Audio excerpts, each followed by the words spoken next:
작년이죠. 작년 2020년도 11월 달에 KBS 뉴스에서 이런 보도가 있었습니다.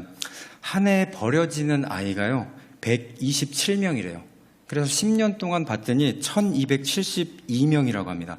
그런데 이 아이들이 죽어서 발견되는 경우, 즉 유기돼서 버려지는 경우가 많이 비일비재에 나타나고, 그것이 이제 뉴스로 많이 보도가 되고 있었습니다. 이 법적으로 몰래 버리는 아이에 대해서는 2년 이하의 징역이나 300만 원 이하의 벌금을 준다라고 하지만, 이 버릴 수밖에 없는 처지에 있는 사람들에는 이게 들려지지를 않는다고 합니다. 그래서 서울에서 한 교회에서 이 아이들을 위해서 베이비 박스라는 것을 만들어놨어요. 어떤 건지 한번 보도록 하겠습니다. 저렇게 보면은요, 베이비 박스라고 해서 이렇게 열어요. 열으면 저 안에 보면은 언제 태어났는지 출생 연도를 기입해 주세요라고 아이를 거기다 놓게 되고, 문을 닫게 되면은 벨이 울리게 된대요. 그러면 안쪽에 목사님이 나오셔서 그 아이 따뜻한 체온이 식기 전에 바로 그 아이를 데려가서 키우기 시작을 한다고 합니다. 이런 찬성에 대한 건 뭐냐면, 어린 생명을 살린다라는 것에는 찬성을 하는데, 반대 입장은 이렇게 되면 아이들이 많이 버려지는 게 아니냐, 이런 반대 입장도 있다고 합니다. 그런데 이렇게 해서 그 아이들을 거기다 놓게 되면은 편지가 이렇게 항상 들어있대요. 그러면은 그 엄마가 얼마나 구구절절 그 아이를 위해서 사랑하는 마음으로 어쩔 수 없이 맡겨졌다라는 것을 보여주는데, 그래서 이 교회 목사님들은 그걸 보면서 이렇게 얘기를 합니다. 이곳에 온 아이들은 엄마에게 버려진 것이 아닙니다. 엄마는 아이의 생명을 살리기 위해 이곳에 위탁한 것입니다. 이렇게 말을 한대요. 그래서 이 아이들을 위해서 이제 나중에 보면은 교회 목사님이 하나님이 이 아이들의 생명을 준 것이기 때문에 이 아이들은 쓰레기가 아닙니다 라고 얘기를 한대요. 그리고 하나님이 보내준 귀한 생명을 우리는 대신 키워주는 이 사역을 감당하고 있습니다, 이렇게 또 얘기를 했다고 합니다. 그런데 이렇게 키워지는 아이들 중에서 한 25% 정도, 400명 정도는요, 다시 엄마가 와서 데려간대요. 그리고 나머지 아이들은 또 입양을 보내주고 이러는 것 같습니다. 그 여론이 아까 말했듯이 두 가지로 경우가 나타나서 찬반이 굉장히 많기는 한데, 저는 후자의 경우인 생명을 살려줘서 너무 감사하다, 거기에 저도 이제 한 표를 보내게 됐습니다. 왜냐하면요, 오늘 본문의 말씀, 사도행전 1장 8절의 말씀이 뭐냐면 예수님의 마음이 그런 것 같습니다. 전체 핵심인 내용, 사도행전의 전체 핵심인 내용인데, 죽어가는 그 이방인들을 위해 너희들이 땅끝까지 가서 복음을 전하라는 거예요. 예수님의 마음을 살려주기 위해서, 그 죽어가는 영혼들을 살려야 되지 않겠느냐라는 마음과, 이 베이비 박스를 통해서 죽지 않고 살아야 되겠다는 그 마음이 정말 하나가 되는 것 같다, 이런 생각이 들었습니다. 그래서 오늘 제목을요, 생명을 살리는 사람들이라는 제목으로 여러분과 은혜를 좀 나눠보도록 하겠습니다. 오늘 본문의 배경을 보면은 이렇습니다. 예수님이 부활하시고 40일째 되는 날입니다. 제자들을 모아놓고 있는데, 제자들이 예수님한테 이렇게 이제 물어봐요. 예수님, 이제 죽었다가 살아나셨으니까 불사조 같으세요. 그런데 정말 이제 궁금한 게 하나가 있어요. 이스라엘에 대해서 우리가 식민지로 살아온 지가 오래됐습니다. 이스라엘 나라 다시 옛날처럼 부강하고 다윗의 때처럼 변화시켜 줄 때가 이제 예수님이 보여주실 일만 남았습니다. 정말 언제입니까? 라고 물어보니까 예수님이 뭐라고 그러시냐면, 때는 아직 모른다. 너희들이 정하는 것이 아니다.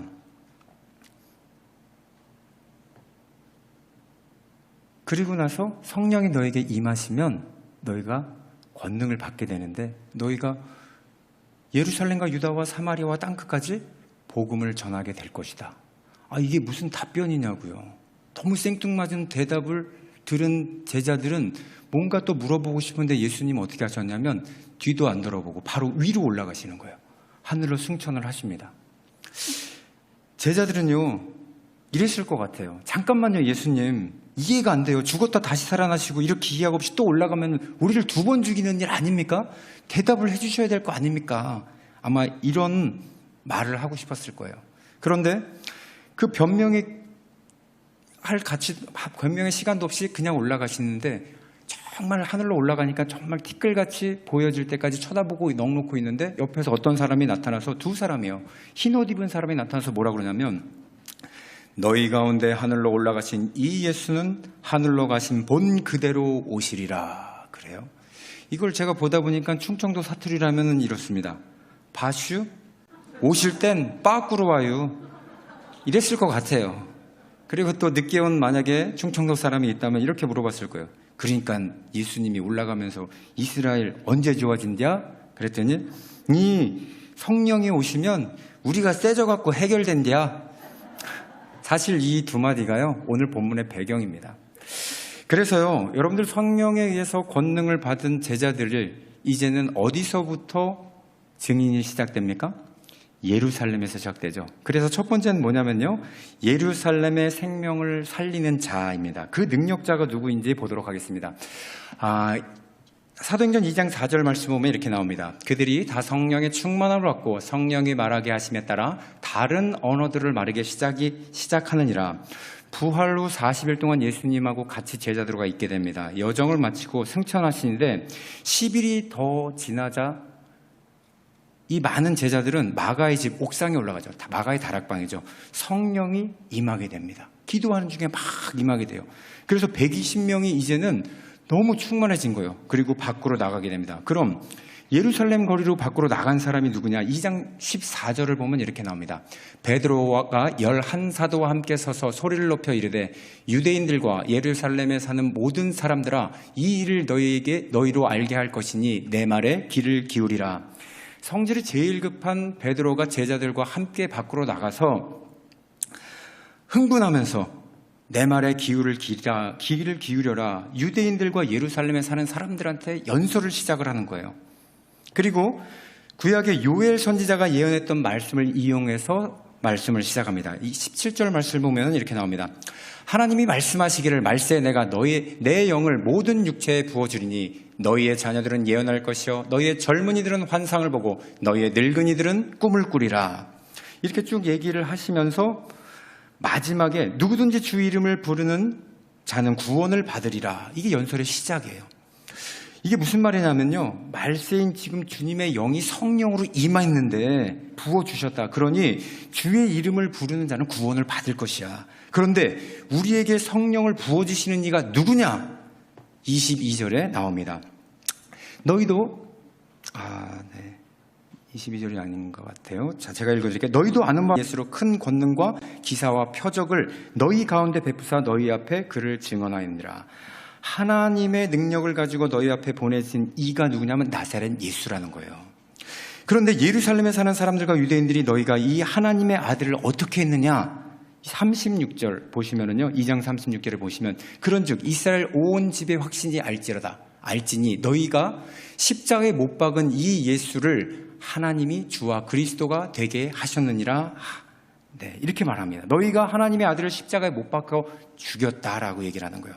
그 예수 그리스도는 구원자이시다라고 말씀을 합니다. 듣고 있던 모든 유대인들이 마음에 찔리는 거예요. 그럼 내가 살인자네, 내가 메시아라고 우리가 그동안 1세기 동안 기다려왔던 그분을 우리가 죽인 거 아니야. 그러면서 베드로에게 묻습니다. 우리가 어떻게 해야 되느냐? 이 38절에 보면 베드로가 이르되 이렇게 말합니다. 너희가 회개하여 각각 예수 그리스도의 이름으로 침례를 받고 죄사함을 받으라. 그리하면 성령을 선물로 받으리니. 그 찔렸던 유대인들이 그 자리에서 회개하고 침례를 받음으로 몇 명이 전도가 됐냐면요, 자그마치 3,000명이 전도가 됩니다. 그리고 며칠 후에 지나고 나서 예루살렘 성전으로 들어가요. 여러분들 잘 아듯이 예루살렘 성전에 베드로 요한이 성문에 들어갑니다. 들어갈 때 그 성전 미문에 앉았던 안진뱅이가 있었던 사건이 있어요. 거기서 금과 은은 내가 없으니 내가 있는 것을 내게 주노니 나사렛 예수 그리스도 이름으로 일어나 걸으라 그랬더니 이 안진뱅이가 일어나서 성전의 미문을 열고 반대로 들어가는 거예요. 그러면서 뛰고 너무 좋아하는 거예요. 막 좋아하다가 사람들이 놀라는 거죠. 저 안진뱅이가 일어나서 돌아다니네? 그래서 막 뛰고 다니는데 요한과 베드로는 이제 성전으로 들어가서 솔로몬의 행각이 있습니다. 거기에 딱 서 있는데 이 안진뱅이가 너무 좋아하다가 베드로에게 찾아갑니다. 그 그림을 한번 보시겠어요? 저 밑에가 뭐냐면 성전 미문이에요. 저 미문에 기도하러 9시에 갔으면 오후 3시입니다. 3시에 사람들이 어떻게 보면 하루 3번 기도를 하는데 3시에 기도하러 온 사람이 굉장히 많았을 거예요. 그런데 들어갈 때 성전 미문에서 안진뱅이를 일으키고, 오른쪽에 보면은 솔로몬 행각이라고 있죠. 저기가 예전에는 예수님이 설교를 하셨던 그런 장소예요. 그러니까 저기를 갔는데 어마어마한 인파들이 모여 있었다라는 거예요. 그러니까 뛰고 좋아했던 그 안진뱅이가 저 솔로몬의 행각에 있는 베드로를 보고 찾아간 거예요. 그러니까 사람들이 막 모여 있습니다. 그때 베드로가 이렇게 얘기를 합니다. 사람들아, 왜 이 일을 놀랍게 여기느냐? 우리의 권능으로 한 것이 아닌데 왜 우리를 주목하냐? 이 안진뱅이 누가 고쳤는지 들어보시오 하고 연설을 다시 시작합니다. 사도행전 3장 16절에 이렇게 나옵니다. 그 이름을 믿음으로 그 이름이 너희가 보고 아는 이 사람을 성하게 하였으니 예수로 말미암아 난 믿음이 너희 모든 사람 앞에서 이같이 완전히 낫게 하였느니라. 19절 보면서 또 이렇게 나옵니다. 그러므로 너희가 회개하고 돌이켜 너희 죄 없이 함을 받으라. 이같이 하면 새롭게 되는 날이 주 앞으로부터 이를 것이요. 이 말이 무슨 말이냐면 이 능력이 너희 십자가를 못 박게 한 예수 그리스도가 하신 일이다. 안진뱅이 일으킨 게 내가 한 일이 아니라는 거야 라면서 얘기를 하는 거예요. 그러면서 너희들로 회개하고 돌이키라라고 선포를 합니다. 또 누가 양심의 가책을 받아요? 예수님을 십자가에 못 박게 한 그 유대인들이 갑자기 회개를 하고 믿게 되는데, 성경은요 그 수가 남자들이 5,000명이더라 이렇게 말하고 있어요. 그러니까 2번 설교를 했는데 예루살렘 길거리에서 몇 명이요? 3,000명. 성전에 들어가서 5,000명. 몇 명이나 돼요? 합이 8,000명. 와, 이거 굉장히 좋은, 그쵸? 8,000명, 2번 설교만에 8,000명이 됐다 그러면 정말 우리 교회 굉장히 많아질 거예요. 그렇게 될 줄 믿습니다. 그러니 예루살렘 거리에서 있었던 사람들이나 이 지금 성전에서 봤던 누가 제일 힘들어요? 유대교회 교주들이겠죠. 대제사장들이 누구냐면 안나스와 가야바라는 사람이 베드로에게 찾아가요. 야, 너 이제는 예수 이름으로 복음 전하지 마. 명심해. 전하지 마. 잡아갈 거야. 이렇게 막 하면서 사람들이 많았기 때문에 잡아가질 못했다고 합니다. 그런데 이 경고에도 불구하고 평신도 중에서도 담대히 복음을 전하는, 예루살렘에서 복음을 전하는 사람이 나타났는데 그 사람이 누구냐? 스데반 집사가 이제 나타납니다. 사도행전 6장으로 이제 넘어갔어요. 사도들이 기도와 말씀만 전하기 위해서 성도를 관리할 수 있는 집사, 헬라파 유대인들을 7명을 뽑게 되는데 그 중에 한 사람이 스데반 집사라는 거예요. 스데반 집사는요, 베드로처럼 예루살렘 사람들에게 일반 사람들이나 이런 사람 복음을 전한 게 아니라 좀 지위가 높았던 장로, 서기관, 대제사장들, 그리고 다른 지역에 살고 있는 예루살렘으로 예배 오는 사람, 그 자유민들이 있었어요. 그 당시에는요, 그 구레네인, 알렉산드라인, 길리기아인, 아시아인 이런 데에서 노예를 끌려갔다가 풀려난 사람들을 자유민이라고 했는데, 이 사람들의 인구적인 비율을 보면 그 당시에 인구가 유대인이 총 70만 명이었대요. 그러니까 우리 천안하고 거의 비슷해요. 근데 이 예루살렘에서 살고 있는 사람은 20만 명이었고 외부에 사는 사람이 50만 명이었대요. 그러니까 예배를 드리려고 이 사람들이 전부 다 모이게 되니까 어마어마하게 왔다 갔다 하는 거죠. 그러니까 그런 사람들, 믿음이 좋았던 사람들, 또 뭐 SNF 하든지 사두개 파든지 뭐 열심당원 뭐 이런 젤로파라든지 이런 굉장히 바리새파든지 이런 이제 4개의 파가 있었는데, 이런 사람들 앞에서 연설을 하게 되는 거예요. 뭐라고 연설을 하게 되냐면은 사도행전 7장 51절입니다. 정말 죽을 고비를 하고 이런 얘기를 하는 것 같아요. 목이 곧고 마음에 귀에 할례를 받지 못한 사람들아, 너희도 너희 조상과 같이 항상 성령을 거스리는도다. 너희 조상이 선지자 중에 누구를 박해하지 아니하였느냐? 의인이 오시리라 예고한 자들을 그들이 죽였고 이제 너희는 그 의인을 잡아 준 자여 살인한 자가 되나니. 뭐라고 얘기하는 거예요? 성령을 거스린 자들아, 대놓고 너희들 나쁜 놈이라고 얘기를 하는 거예요. 그러면 조상도 욕해요. 그리고 조상의 선지자를 그렇게 너희들이 박대한 거나 지금 예수님을 죽인 거나 너희들은 매한가지다, 이렇게 얘기를 하고 있는 거예요. 그러니까 듣는 이가 이 말을 듣고 찔려야 되는데 이 사람들은 오우 하고 다시 일어나더니 내가 회개할 줄 알아? 그러더니 돌을 짚더니 어떻게 해요? 그 자리에서 순교를 당하게 되는 거죠. 사실이요, 그 돌로 쳐 죽일 때는 3m 높이 되는 데서 뒤로 먼저 민대요. 그래서 머리부터 떨어져서 죽으면 더 이상 돌을 안 던진다고 하는데, 그런 그 약속이 없이 그냥 흥분한 나머지 스데반 집사는 돌을 막 던져서 그 자리에서 죽게 됐다라고 이렇게 주석에는 나오더라고요. 자, 이 스데반 집사를 보면요, 굉장히 담대하지 않습니까? 오늘날 어디 같아요? 북한이나 뭐 중국 아니면은 중동 지역에서 이슬람 그런 곳에서 복음을 전하면 어떻게 됩니까? 바로 사형이죠. 그런 각오를 가지고 나가시는 선교사님들 우리는 어떻게 됩니까? 중보기도 해야 됩니다. 지금이요, 그런 사람들이 얼마나 많은지 추방까지 당해서 코로나 때문에 다 들어오고 있잖아요. 정말 다시 우리가 기도하고 때를 준비해야 될 줄 믿습니다. 자, 성령의 임한 결과 이렇게 예루살렘의 복음이 이렇게 전해지게 됐어요. 이렇게 베드로가 전도를 하고 스데반이 그 순교를 당하면서까지 예루살렘은 이렇게 복음이 전해집니다. 그런데 유다와 사마리아와 땅끝은 아무도 나가지를 않는 거예요. 예수님께서 성령이 임하시면 예루살렘과 흩어져 사는 유대인만 복음을 전해라 이렇게 얘기한 건 아니잖아요. 그런데 참 궁금한 게 마가의 다락방에서 120명 문도가 성령을 받았으면 제자들하고 뭐 스데반 집사 몇 명 빼놓고 나머지 한 100명 정도는 뭘 했냐라는 거예요. 나갈 수도 있었는데 그들은 아무도 사마리아도 나가지들 않았어요. 왜 그랬을까요? 그 이유를 보면 이렇습니다. 이들의 구원관이 잘못되어 있는 거예요. 구원은 유대인들에게만 있다. 즉 아브라함 자손인 유대인들에게 구원의 계시가 있었기 때문에 이방인들에게는 복음을 전할 필요가 없다라고 생각을 하는 겁니다. 다시 말해서 뭐예요? 사도행전 1장 8절의 말씀을 대놓고 거역을 하게 된 거죠. 뒤집은 거예요. 그러니까 예루살렘과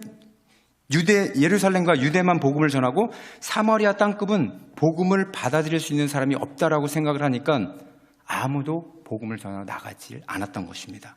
여러분 사도행전 1장 8절을 뒤집으면 몇 장 몇 절이에요? 8장 1절. 8장 1절을 한번 보도록 하겠습니다. 자, 저 8장 1절이 저거예요? 저게 아니라 그날에로 나오는, 제가 좀 확인을 한번 해볼게요. 그렇죠, 그날에죠. 자, 제가 한번 읽어드릴게요. 그날에 예루살렘에 있는 교회에 큰 박해가 있어 사도 외에는 다 유대와 사마리아 모든 땅으로 뭐라 그래요? 흩어지니라. 복음을 전하지 않게 되니까 하나님께서 성령으로 강권하여서 예루살렘에 박해가 일어나게 됩니다. 그러니까 사도만 예루살렘 성전에 남겨놓고 모두 어떻게 됐어요? 흩어져서 내보내신 거예요. 그래서 여러분 성경은 정확하다라는 거예요. 예루살렘 미션이 이제 끝나면 어디로 가야 되냐? 유대와 사마리아 땅끝으로 가야 되는 게 성경의 예수님의 유언이라는 거예요. 이것이 복음의 능력이고 성령의 역사인데 성령을 받았지만 아직 그들은 유대인에게만 구원이 있다라고 생각하는 거에 익숙했다라는 거죠. 그러니 예수님이 이제 복음의 시대가 된 거죠. 율법에 얽매이지 말고 뭐예요? 나를 믿는 자는 구원을 받을 것이다. 율법으로 구원받는 게 아니라 믿음으로 구원을 받는다. 이 말씀을 너희들의 몸소 실천을 해라. 그런 내용이었습니다. 그래서 이제 사마리아의 복음을 전하게 되는데 오늘 두 번째 사마리아 생명을 살리는 사람들이 누구인지 보도록 하겠습니다. 자, 사마리아 예수를 전한 용감한 사람이 있는데 이제 제자들은 전부 다 어디 있어요? 예루살렘에 있다 보니까 빌립 집사라는 사람이 나타납니다. 빌립이라는 사람이 나타나는데 빌립이란 집사라고 나오잖아요. 빌립은 누가 있어요? 예수님 제자도 있었고 집사도 있었는데 성경을 연구하는 신학자들도 의견이 나눠지긴 한데 우리는 성경에 나와 있는 대로 이 사람이 누구냐? 사도행전 아까 보셨든지 8장 1절에 뭐라고 나오냐면 그날에 예루살렘에 있는 큰 교회에 큰 박해가 있어 사도는 남았다라는 거예요. 그러니까 예수님의 제자였던 사도였던 빌립은 나오지 못했고 빌립 집사가 나와서 복음을 전했을 거다라고 우리는 유추를 해볼 수가 있다라는 것입니다. 그래서 이 빌립 집사가요 어디를 가냐면 사마리아에 가게 됩니다. 그리고 8장 5절에 보면은 무슨 일이 있나 이렇게 나옵니다. 빌립이 사마리아 성에 내려가 그리스도를 백성에게 전파합니다. 무리가 빌립의 말도 듣고 행하는 표적도 보고 한 마음으로 그가 하는 말을 따르니라. 많은 사람들이 붙었던 더러운 귀신이 크게 소리질러 나가고 또 많은 중풍병자와 못 걷는 사람이 나으니 그 성 사마리아 성에 큰 기쁨이 있더라. 이방인에게도 복음이 전해진다라는 것을 빌립 집사를 통해서 알게 된 거예요. 그러니까요, 이 소문이 누구에게 들어갔냐면은 베드로, 요한이 직접 보기 위해서 시차를 나옵니다. 그래서 사마리아로 건너와요. 그리고 사마리아 사람들에게 안수를 하니까 뭐가 나타나요? 성령이 나타나서 받게 되는 것을 보게 됩니다. 이제 복음은 여기저기 사마리아 땅에 돌아다니면서 이방인들에게 복음이 전해지게 되는 겁니다. 마치 바이러스처럼 한 번 들어가니까 여기저기 막 퍼지게 되는 거예요. 저는 개인적으로 이 코로나 바이러스가 복음이었으면 좋겠더라고요. 죽지를 않아요, 얘가. 죽을 것 같으면 어떻게 돼요? 알파, 베타, 감마, 나중엔요 알파와 오메가라고 하니까 오메가까지 갈 것 같아요. 이렇게 죽지 않고 우리에게 무슨 교훈을 주시는 것 같아요. 그래서 누구를 전도하라고 그래요? 이슬람으로 바뀌어진 저 유럽 땅들, 얼마나 십자가가 초승달로 다 바뀌었습니까? 또 브라질 같은 경우, 남미 얼마나 타락합니까? 그렇지만 브라질에서요 성령운동 하시는 분 보니까는 무릎 꿇고 길바닥에서 기도하시는 분들 많더라고요. 네, 저렇게 기도를 많이 하세요. 음악 틀어놓고. 그런데요, 이렇게 코로나를 통해서 우리가 느껴야 되는 건 뭐냐면 복음이 끝나지 않고 계속 이어져야 된다는 것, 그것이 우리의 사명인 줄 믿습니다. 그래서요, 자, 이렇게 사마리아에서 처음으로 복음을 전한 빌립 집사에게 하나님 두 번째 이제 미션을 주세요. 사도행전 8장 26절입니다. 주의 사자가 빌립에게 말합니다. 이르되 일어나서 남쪽으로 향하여 예루살렘의 가사로 내려가는 길에 가라 하니 그 길은 광야라. 그 광야 가서 뭐라고 할까요? 사실 여기서 보면은요, 빌립 집사가 먼저 길을 뚫어놨으면은 베드로는 와서 안수만 해주고 뭐예요? 밥상 이렇게 다 차려놓으니까 숟가락 얹어놓고 먹는 그런 현상이었지만 빌립은 거기서 정말 자기 의의를 하나도 나타내지 않아요. 거기 떠나갖고 가사 지방으로 내려가라. 그러니까 네 하고 바로 내려가는 거예요.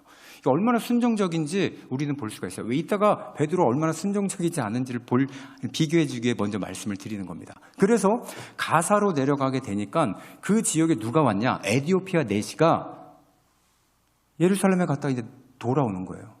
돌아오면서 이사야를 보고 있는데 성령이 가까이 가라 그래요. 그러니까 거기에 가까이 가서 뭐라 그러냐면 해석을 해줘라. 그래갖고 그 이사야 선지자, 이사야 말씀을 해석을 해주니까 이 에디오피아 내시가 거기서 은혜를 받고 그럼 나를 침례를 해줘라. 그래서 그 자리에서 침례를 해줘요. 여러분, 이 사건이요 얼마나 중요한 사건이냐면 에디오피아의 선교사를 파송하는 거예요. 제가 그래서 에디오피아가 언제부터 복음이 전해졌나 봤더니 솔로몬과 스바야 왕 있죠? 그때 낳은 아이가 이디오피아 북쪽에서 만든 그 지역이 이디오피아라는 이름으로 처음 따서 시작이 된 거래요. 그래서 그때 복음이 전해졌는데 1세기에 이렇게 에디오피아 내시가 들어가고 나서 4세기에 국교로 정해집니다. 기독교가. 그래서 그 위키백과를 보시게 되면요 45%가 기독교예요. 그러니까 정교회죠. 거기는 정교회고 기독교는 한 14%. 합치게 되면은요 거의 50%에서 60% 사이가 되는 게 기독교 인구라는 거예요. 하나님을 믿는 사람들. 그게 이 에디오피아 내시를 통해서 있지 않았을까. 그래서 유추를 해볼 수가 있다라는 거예요. 그렇게 두 번째 미션을 이렇게 잘 마치게 되는 겁니다. 그리고 나서요 베드로에게 또 미션을 하나님이 내려주는 거예요. 이제 베드로에게 하나님이 뭐라고 얘기하냐면 사도행전 10장 11절 말씀입니다. 하늘이 열렸어요. 한 그릇이 내려오는데 거기는 이제 보자기 같았고 내 귀에 매어 땅에 들이웠더라. 그게 이렇게 내려온 거예요. 그 안에 땅에 있는 각종 네 발 가진 짐승과 기는 것, 공중에 나는 것들이 있더라. 또 소리가 있을 때 베드로야 일어나 잡아먹으라 하거늘 베드로가 이르되 주여 그럴 수 없나이다. 속되고 깨끗하지 않은 것을 내가 결코 먹지 아니하겠나 한데. 이게 무슨 얘기냐면요 이스라엘 당시에는 뭐가 있었냐면은 음식에 대한 정결법이라는 게 있었어요. 속된 것들 그런 것들을 먹지 말아라. 우상 숭배한 음식 먹지 말아라. 피채로 먹지 말아라. 이런 여러 가지 있었기 때문에 유대인들은 이거를 지켰어요. 그러니까 돼지고기하고 깐풍기, 그러니까 새우 이런 건 먹으면 안 됐던 거예요. 그러니까 이런 것들을 율법적으로 살고 있었는데 꿈속에서 환상이 나타나서 이걸 먹으라는 얘기는 뭐예요? 가서 이방인들 전도하라는 얘기였어요. 그런데 베드로 뭐라고 그럽니까? 한번 보실까요? 얘기했죠. 못하겠다고 얘기해요. 못하겠다. 내가 먹을 수 없나이다. 이렇게 얘기를 하고 있는 거예요. 그렇게 환상에 나타나서 거역을 했지만 그대로 그 환상이 어디로 가냐면요. 백부장 고넬료라고 하는 사람에게 넘어갑니다. 그래서 고넬료의 환상에 나타나서 가서 베드로를 모시고 와라 이렇게 한 거예요. 그래서 사도행전 10장 44절 보면은 이렇게 나옵니다. 요 전에 뭐가 있었냐면요. 베드로가 고넬료 집에 가서 설교를 한 거예요. 설교를 하게 되니까 베드로가 이 말을 할 때 성령의 말씀에 따라 모든 사람에게 내려오시니 라고, 또 베드로와 함께 온 할례 받은 신자들이 이방인들에게 성령을 부어주심으로 말미암아 놀라니. 놀랄 수밖에 없는 거죠. 왜? 베드로와 함께 할례 받은 신자들, 아까도 얘기했듯이 유대인이 되기 위해서 뭐가? 정결법이라고 해서 식사에 대한 게 있고 또 하나는 뭐예요? 할례를 받아야 되는 거예요. 이 두 가지를 받아야지 유대인이 되는데 그 당시엔 예수님은 믿고 싶고 하나님은 믿고 싶은데 이 두 가지가 하기가 어려웠던 거예요. 그래서 이방인들이 유대인 되고 하나님 믿고 예수님 믿는 것을 못했다라는 거죠. 그런데 가서 복음을 전하고 고넬료 어디 사람이에요? 이탈리아 로마 사람이에요. 이 백부장한테 가갖고 그 집에 가서 설교를 했더니 어떻게 됩니까? 성령이 내려오는 걸 보니까 유대인으로 개종을 했던 이 할례 받았던 사람들이 놀라는 거예요. 아니 나는 할례도 하고 여기 들어왔는데 쟤네들은 아무것도 안 했는데 어떻게 성령이 내리는 거야? 이래서 놀라는 거예요. 그래서 그 다음에 어떻게 됩니까? 46절에 보면 이는 방언을 말하며 하나님 높임을 들었습니다. 47절에 이에 베드로가 이르되 이 사람이 우리와 함께 성령을 받았으니 누가 능히 물로 침례를 베풀라 하니라. 방언까지 말하게 되니까 베드로가요 이제 성령이 이방인들에게 똑같이 부어졌음을 보고 놀라서 예수 이름으로 침례를 주게 되는 사건입니다.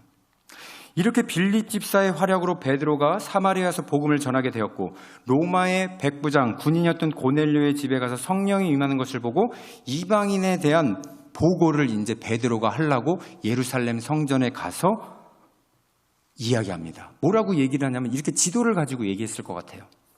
저기 보면은요, 저 아래쪽에 보이는 것이 빌립 집사가 가사 지방에 내려가서 에디오피아 네시에게 복음을 전했던 곳이고요. 그 위가 백부장에게 복음을 전했던 저 두 군데, 이거를 보여주면서 그랬을 거예요. 내가 여기를 갔더니 빌립 집사가 이렇게 복음을 전하고 빌립 집사가 먼저 이렇게 닦아놔서 가서 내가 지도를 하니까 이 사람들이 성령을 받아. 그리고 환상 중에 내 보자기가 이렇게 내려오더니 거기에 부정한 것을 먹으라고 해서 못 먹겠다고 나는 했는데 알고 보니 고넬료라는 백부장이 나를 초대해서 저기로 데려가서 자기 집에서 설교해달라고 해서 했더니 성령이 내려왔어. 이거를 어디 가서요? 예루살렘 교회 가서 보고를 할 수밖에 없었던 거예요. 왜? 이방인들에게 복음이 전해진다라는 것을 그들은 믿지 않았기 때문에 그랬다는 거죠. 그래서 이렇게 하고 났더니 이제는 세 번째, 마지막 어디입니까? 사마리아까지 복음이 전해졌어요. 그럼 이제 어디입니까? 땅끝으로 가야 되는 거 아니에요. 그래서 마지막 세 번째는요, 땅끝, 생명을 살리는 사람들의 이야기입니다. 위에서 사도행전 1.8절을 뒤집었는데 어떻게 됐어요? 전부 다 사도들만 남겨놓고 다 나갔다고 그랬죠. 그러면 그 나간 사람이 어디로 갔냐면요. 어디로 갔냐면 다메섹이라고 하는, 다마스쿠스라고 하는 그 지역, 그 당시 지명이에요. 근데 거기에 모였고, 더 많은 사람들은 어디로 갔냐? 안디옥이라는 곳을 가서 자연적으로 교회가 생기게 됩니다. 그래서 위치를 보면 PPT 한번 보여주세요. 위치가 어디냐면 저 밑에가 예루살렘 교회예요. 저희가 최초에 성령이 내리고 나서 예루살렘 교회가 생긴대요. 근데 박해가 딱 일어나고 나니까 이 사람들이 다 나가서 중간에 그 다메섹 보이죠? 거기에 조금 모였을까? 그 위에 안디옥 교회, 저기에 사람들이 모여서 두 번째 교회가 생겨지게 된 거예요. 그러니까 이걸 자세히 보면은요, 이 사람들이 뭐라고 그랬냐면 예루살렘과 유다는 바로 위에요. 사마리아 그 다메섹 그 근처예요. 그리고 땅끝을 어디로 봤냐면은 저 안디옥 교회라고 생각을 했어요. 그러니까 저도 굉장히 놀랐습니다. 이 주석을 보면서 어떻게 안디옥, 저기까지 하나님이 복음을 전하라고 그런 거야? 근데 이 사람들의 생각은 새가슴이었더라고요.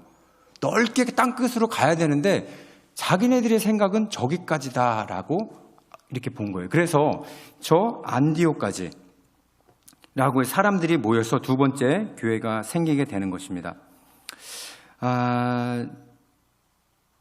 그런데 여러분들, 세 번째 땅끝까지 복음을 전하는 사람들은 누구냐면요, 여러분들이 잘 아는 바울이 이제 등장을 하게 되는 거예요. 바울은요, 이 당시에 예수쟁이들을 쫓아가서 죽이려고 예루살렘으로 잡아오겠습니다 하고 서신을 받아요. 그것을 갖고 올라가는데, 왜 올라가냐면 예루살렘에서 다메섹까지는 거리가요 한 260km 정도가 된대요.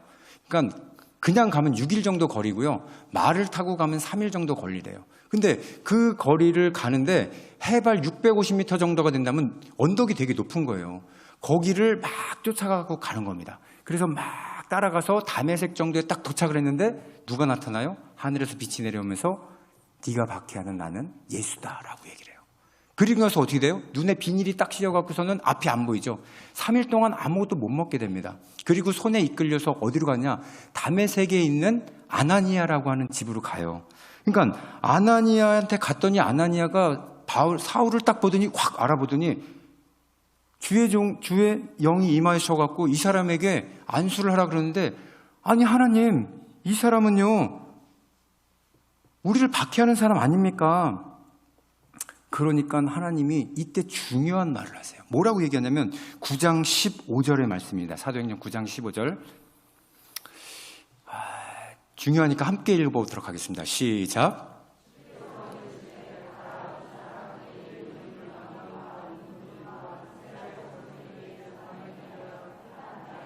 그래요. 여러분, 드디어 우리는요 땅끝까지 전도할 사람 바울을 여기서 만나게 되는 겁니다.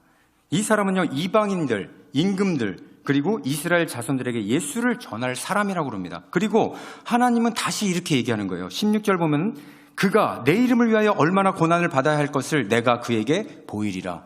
복음 전하는 일은 뭐예요? 고난을 받는 일이에요. 왜? 생각이랑 맞지 않는 사람들에게 알려줘야 되기 때문에 고난이 따를 수밖에 없는 겁니다. 그래서 이 바울에게 하나님께서 어떻게 보면은 핍박이 당연하다, 바울을 보면서 우리는 알 수가 있다는 것이죠. 이렇게 해서 아나니아가 안수를 하고 사울이 눈을 뜨자마자 이제 뭘 하냐면요, 다메섹으로 막 돌아다니면서 회당에 들어가야 되는데, 여러분 회당에 이 설립 조건이 있어요. 그거는 10명이에요. 왜 10명이었냐면 아브라함 때 소돔과 고모라가 멸망하지 않으려면 몇 명의 의인이 필요하다고 그랬어요? 10명이었어요. 그 10명이 기준이 회당의 기준이 됐다는 거예요. 그러니까 회당을 돌아다닐 수 있었던 것은 10명 이상 사람들이 모여서 기도하고 있었던 자리라는 거예요. 그러니까 이 다메섹의 회당을 돌아다니면서 바울은 자그마치 3년 동안 복음을 전하게 됩니다. 그 옆에 아라비아를 왔다 갔다 하면서 막 복음을 전해요. 복음에 신이 났죠. 왜? 뜨거우니까. 그러다가 어제의 친구였는데 유대인들은 뭐라 그래요? 오늘 적이 돼버린 거예요. 아니 얘가 미친 거 아니야? 어떻게 이렇게 변할 수가 있는 거야. 그래서 그를 시기질투하면서 그를 죽이려고 하자 바울이 어디로 도망을 가게 되냐, 밧줄을 타고 내려와서 바구니에 내려서 어디로 가냐면 예루살렘으로 가게 됩니다. 왜 예루살렘으로 가게 됐냐? 이제 사도들을 만나서 나도 예수님을 다메섹에서 만나고 예수님의 제자가 된 사도로서 당당하게 복음을 전하고 싶다라고 얘기해서 간 거예요. 그 당시에 야고보와 베드로가 예루살렘 성전에 거의 1, 2위를 차지하는 그 대장 노릇을 했던 사람들이에요. 그러니까 담임 목사님, 부목사님 이런 격이었죠. 그런데 거기를 가서 정식을 복음을 전하겠다고 하니까 아무도 안 믿어줘요. 3년 동안 그렇게 열심히 하고 있는데 믿어주질 않는 거예요. 그리고 오히려 헬라파 유대인 한 50만 명 된다고 그랬죠. 이 사람들이 질투를 하는 거예요. 그때 도와준 사람이 있었는데 바나바가 도와줍니다. 대변을 해줘요.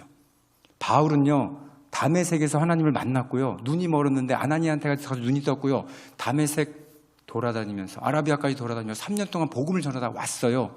그랬는데도 통과되지가 않아요. 그래서 어디로 가느냐, 배를 타고 다소인 자기의 동네로 가게 되는 겁니다. 저는 바로 복음을 전하고 이 사람을 썼으면 좋겠는데 그게 안 되더라고요. 그리고 다소에 올라가서 자기 고향으로 가서 뭐를 하느냐, 그 동네 복음을 전해요. 근데 아까도 말했듯이 그 동네에서 몇 년을 자그마치 있었냐면요 10년 동안 복음을 전하게 돼요.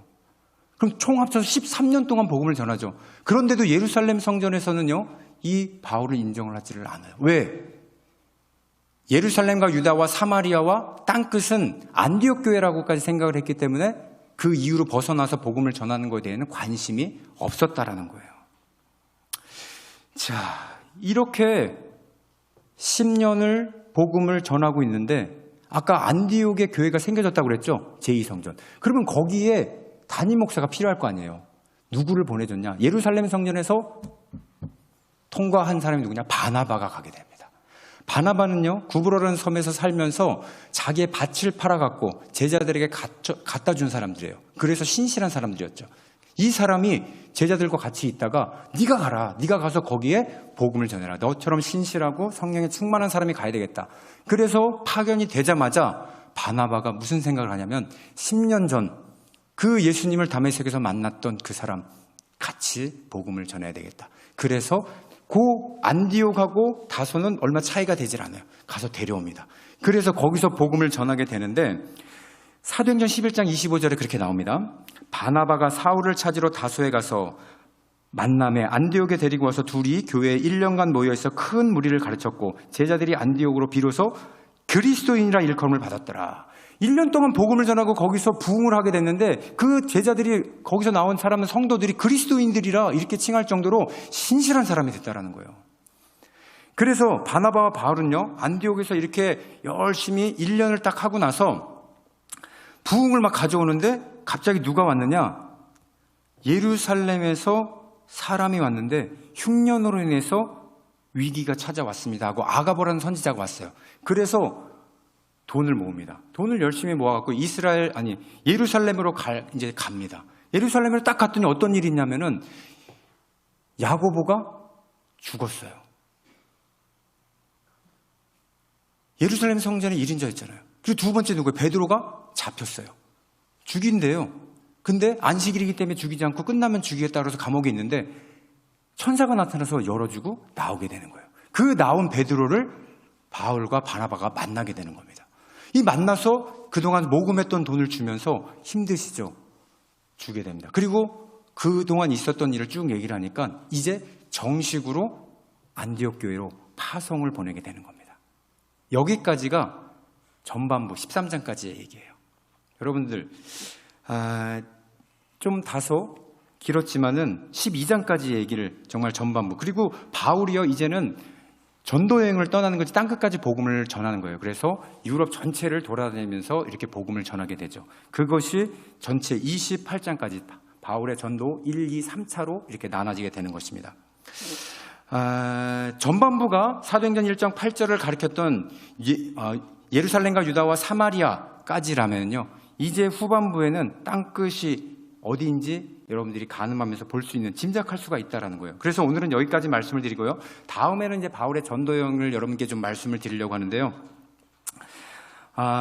오늘 여러분들 복음을 전하는 사람들이라는 제목으로, 그러니까 생명을 살리는 사람들이라는 제목으로 여러분과 은혜를 나눴어요. 처음에는 베이비박스에서 죽을 수밖에 없었던 그 아기들, 생명을 살리는 것처럼 예수님도 생명을 살리기 위해 죽어가는 사람들, 불쌍한 영혼들 구원하기 위해서 이방 땅을 가라고 우리에게 맡기신 거, 제자들에게 맡기신 거 아닙니까? 그런데 예수님의 마음이 오늘 우리에게도 있다라는 겁니다. 저와 여러분들에게도 똑같이 예수님께서 복음을 전하라고 명령하고 있어요. 그렇다면 우리는 누구에게 복음을 전해야 될까요? 혹시 유대인처럼 아직도 율법만 지키기만 한다면 나는 구원을 받을 수 있어, 이렇게 생각하는 분들이 있습니까? 아니면 택함 받은 사람만 구원을 받을 수 있다고 복음을 더 전하지 않고 있는 사람이 있지는 않습니까? 아니면 주님 보내만 주십시오, 제가 땅끝까지라도 가겠습니다, 이렇게 활활 타오르는 사람도 있을 수 있습니다. 우리에게는 각자 주어진 그릇이 다르다라는 거예요. 여러분, 어떤 사람이 되고 싶습니까? 베드로입니까? 스데반 집사입니까? 아니면 빌립 집사입니까? 아니면 바나바입니까? 아니면 사도 바울입니까? 오늘 여러분들 자신을 좀 발견하셨으면 좋겠어요. 하나님은요, 각 사람에게 그냥 신앙을 지키고 있다 땅에 묻었다가 가져오는 걸 원하지 않으세요.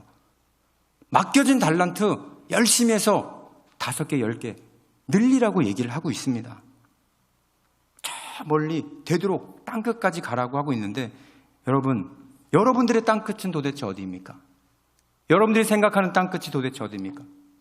설문조사를 보면 남편이다, 자녀들이다, 아니면 부모님이다.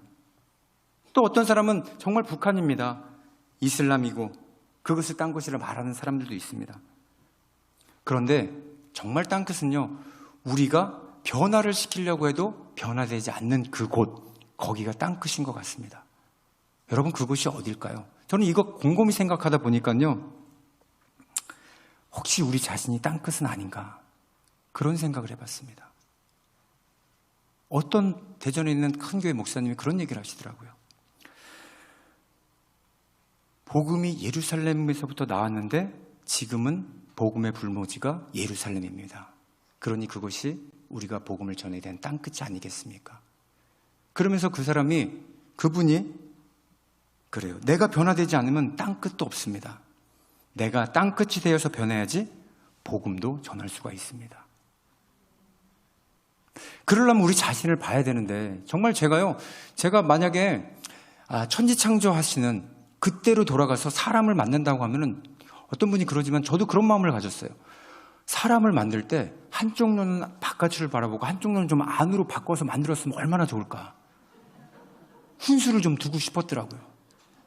그렇죠? 남을 보는 거는 정말 잘해요. 그런데 내 자신을 바라보질 못한다라는 거예요.